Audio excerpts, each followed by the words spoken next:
Hi hello friends welcome back our channel SK Telugu Hindi cooking channel.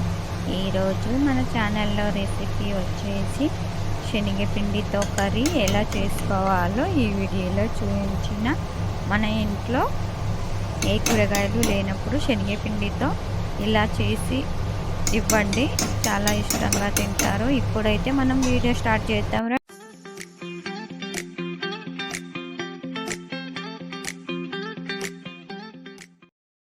ఇక్కడ చూడండి friends, నేనైతే 4 ఉల్లిగడ్డలు, 2 టమాటాలు తీసుకొని సన్నగా కట్ చేసుకున్న. వాటిని గ్యాస్ పైన ప్యాన్ ఉంచుకొని వేడి చేసుకోవాలి. కొద్దిగంత ఆయిల్ వేసుకొని ఫ్రై చేసుకోవాలి. కొద్దిగా బ్రౌన్ కలర్ వచ్చే వరకు ఫ్రై చేసుకోవాలి. ఆనియన్ ఫ్రై అయిన తర్వాత మనం కట్ చేసి ఉంచిన టమాటా ముక్కలను వేసుకొని వాటిని కూడా ఫ్రై చేసుకోవాలి. ఒక 5 నిమిషాలు అయితే మగ్గుతున్నాయి 2 ఉల్లిగడ్డలు, టమాటా. ఇప్పుడు మిక్సీ జార్లో వేసుకొని చల్లారిన తర్వాత మిక్సీ పట్టుకోవాలి. ఇందులో కొద్దిగంత వాటర్ వేసుకొని మిక్సీ పట్టుకోవాలి ఫ్రెండ్స్. ఇక్కడ చూడండి, సాఫ్ట్ టెక్స్చర్ వచ్చేలా చూసుకోవాలి.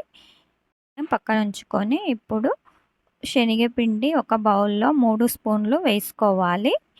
మీకు కర్రీ ఎంత కావాలో అంతా శనగపిండి తీసుకోవాలి. నేను ఇక్కడ కొద్దిగానే చేస్తున్నా, అందుకోసంకి 3 స్పూన్లే తీసుకున్నా. ఇప్పుడు సగం టీ స్పూన్ జీలకర్ర, చిటికెడంతా పసుపు, సగం టీ స్పూన్ ఓమ వేయడం వల్ల చాలా టేస్ట్గా వస్తుంది కర్రీ. కొద్దిగంత ఉప్పు అయితే ఎక్కువ వేసుకోరాదు, ఎందుకంటే కర్రీలో వేస్తాం కాబట్టి. ఇప్పుడు ఈ మొత్తాన్ని కలుపుకోవాలి బాగా. శనగపిండిలో కొద్దిగంత వాటర్ వేసుకొని కలుపుకోవాలి. ఇందులో చిన్న స్పూన్ కారం పొడి కూడా వేసుకోవాలి. మీకు కావాలంటే వేసుకోండి, లేదంటే స్కిప్ చేయవచ్చు. ఇక మొత్తం కొద్దిగా వాటర్ వేసుకొని ఈ శనగపిండిని బాగా ఉండలు లేకుండా కలుపుకోవాలి. చూడండి, ఇలా కలిపి ఉంచుకోవాలి. ఒక 10 నిమిషాలు అయితే రెస్ట్ ఇవ్వాలి. శనగపిండి సాఫ్ట్గా అవుతుంది, బాగా వస్తుంది కర్రీలో వేస్తే. కొద్దిగంత ఆయిల్ వేసుకొని కలిపి పక్కన ఉంచుకుందాం. ఇప్పుడు కర్రీకి ప్రిపేర్ చేద్దాం. గ్యాస్ ఆన్ చేసుకొని కడాయి ఉంచుకొని 2 టేబుల్ స్పూన్ల ఆయిల్ వేసుకున్న.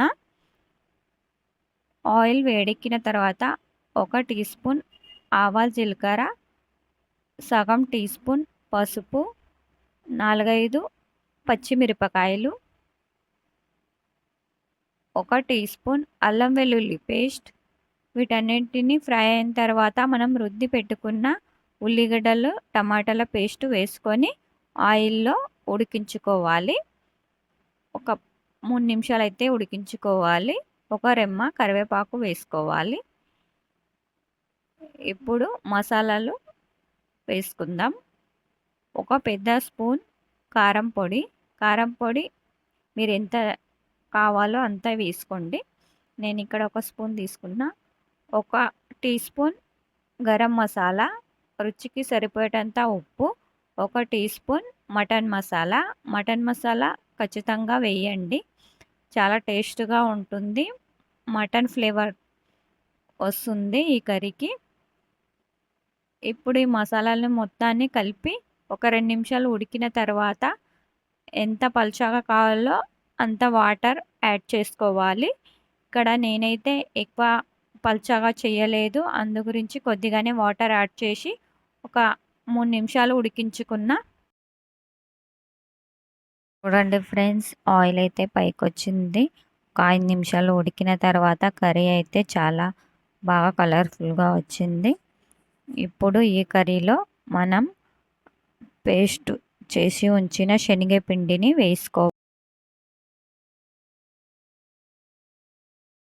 ఇక్కడ చూడండి, 1 స్పూన్ మనం పూరీలు దేవే స్పూన్ ఉంటుంది కదా, ఆ స్పూన్ సహాయంతో వేసుకోవాలి. ఈ స్పూన్ లేని వాళ్ళు ఉంటే ఒక ప్లాస్టిక్ కవర్లో వేసుకొని కొద్దిగా చిన్నగా బూందీలా వేసుకోవాలి. ఇలా వేసుకోవడం వల్ల మనం కోడిగుడ్ల కూర ఎలా ఉంటుందో అలాగనే వస్తుంది. ఇప్పుడు ఒక 2, 3 నిమిషాలను అలాగనే వదిలియ్యాలి. స్టవ్ అయితే స్లో పెట్టుకోవాలి. ఎందుకంటే మనం వేసేటప్పుడు కర్రీ మన చేయి పైన పడుతుంది. అందు గురించి స్లో పైననే ఉంచి స్లిమ్‌లో ఉంచుకొని ఈ కర్రీని చేసుకోవాలి. ఇక్కడ చూడండి మెల్లగా కలపాలి. మనం వేసిన బూందీ అవి మొత్తం విరగకుండా ఉండాలంటే మెల్లగా కలుపుకొని ఇప్పుడు ఒక పిడికెడంతా కొత్తిమీర కట్ చేసుకొని వేసుకోవాలి లాస్ట్‌లో. ఇంక కర్రీ చూడండి చాలా బాగా వచ్చింది. చపాతీలకి, అన్నానికి చాలా టేస్ట్‌గా ఉంటుంది. కోడిగుడ్లు ఇంట్లో లేనప్పుడు ఇలా చేసి పెట్టండి. కోడిగుడ్ల కర్రీయే అనుకుంటారు. ఇక ఈ కర్రీ ఎలా అనిపించిందో కామెంట్ బాక్స్‌లో కామెంట్ చేయండి.